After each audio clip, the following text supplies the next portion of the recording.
What's going on, everybody? It was funny this morning. I just had this very vague memory when I was an extremely young kid. As a matter of fact, I very well could have possibly still been in diapers. I was sitting near the window, and I couldn't remember which window it was, but this was the first recollection I have of bees. And while I was sitting there, I'm watching this bee walk across the windowsill. Now, we all know little kids.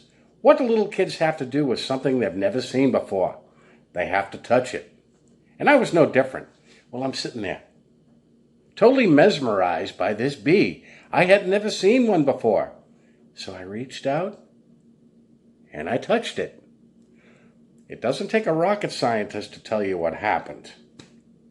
But this is when I learned you don't touch bees. Well, I started screaming, crying, ran to my mother, and well, obviously she knew what happened when I told her, and it's like, okay. At this point in time, I wasn't even taught you don't run with scissors. Well, from this point on, I knew you leave bees be. It's funny. How many times in your life you have a conversation?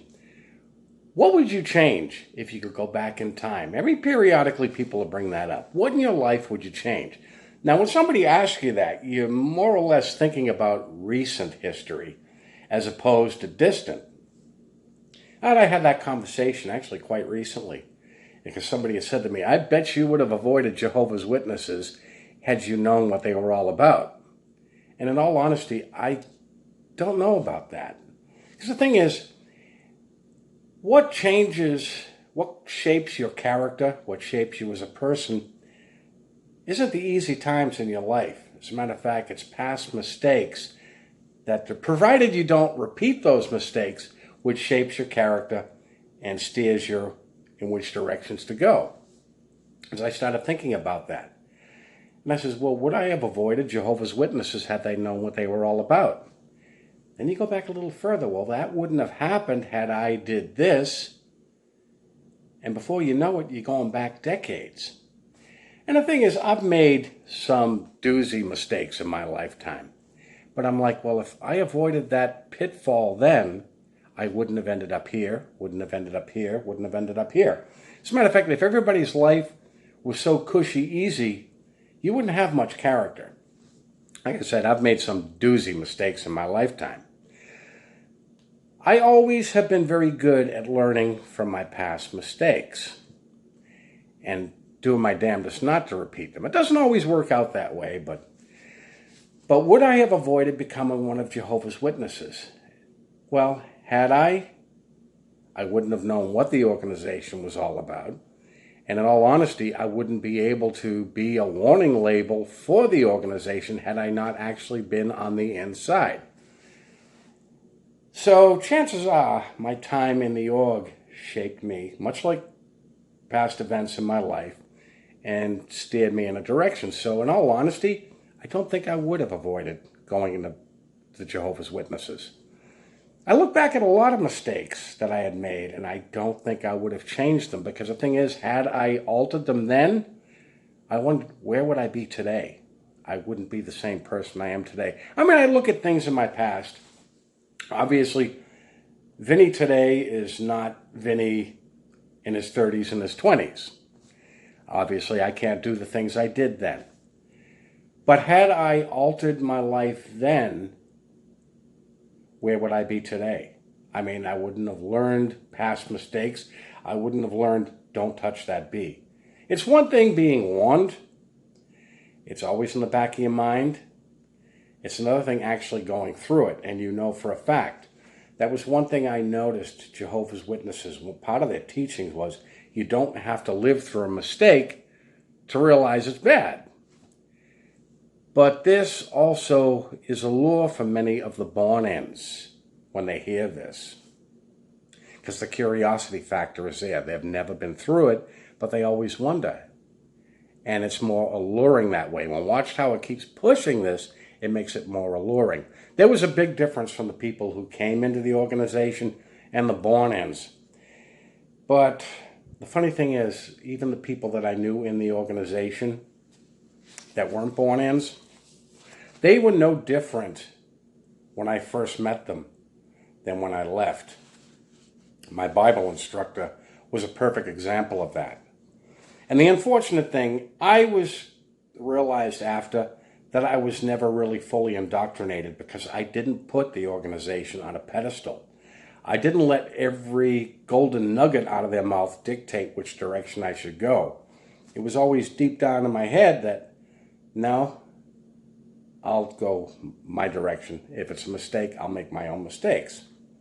Now, my Bible instructor was notorious for putting up a defense for this organization, no matter what.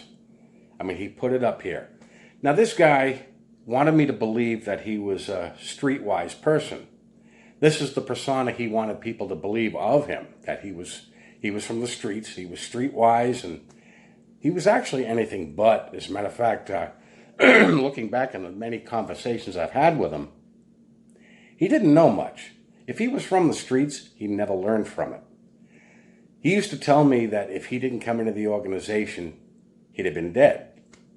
I guess he was wanting me to think that if I didn't come into the organization, I would have been dead. I can't say for sure if I would have or would not have, but this was his belief, that he would have died had he not come into the organization. But he had it up here. So to tell him the negative aspects of the organization, he didn't want to hear it. He would defend the organization blindly. See, I was never that much of a JW where I couldn't hear the negative. And when I started hearing the negative, I started doing a lot of digging about it. And although I only had 10 years in, I had no problem walking away. And this is the one thing I found, that most Jehovah's Witnesses, they want their brand of truth.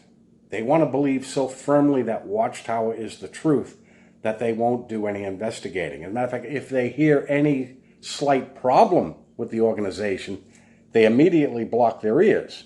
They don't want to hear it. They don't want to see it. Now, my Bible instructor, I've had my difference with him over the years, but he was actually the first person I actually reached out and fed the information to. At first, I thought he was listening, but come to find out, no, he was just getting enough information just to take it back to the elders. So, okay, he didn't want to hear it. And even when I showed him some websites and things to look up, he claimed he looked it up, but in all honesty, I don't think he ever did, because he called back one day and says, I don't see anything worthwhile watching. So he was so firmly entrenched that Watchtower was the truth that he didn't want to hear anything negative. As a matter of fact, the tactics he used to try and lure me back in when I was on my way out were the same things he used when I was studying. It's like, okay, those things don't work anymore because I know better. I did a little bit more digging, and I found out about the truth about the organization. And I just knew so many Jehovah's Witnesses that were virtually the same when I first met them as when I left. And in all honesty, this is one reason. I'm not going to go into the JW gatherings in this video. I'm going to go on to that in a separate video. But this is one of the reasons I stopped going to JW gatherings. When you have enough conversations with Jehovah's Witnesses, it's almost like talking to children. These people were so entrenched, Watchtower, Watchtower, Watchtower. Their conversations are virtually the same. Their conversations revolve around the meetings, the conventions, the studying. I was listening to one woman talk one time at one of the gatherings, and she's going on how she was amazed at how thousands of people in an auditorium could be singing the same songs in sync. I'm talking about the Kingdom Melodies.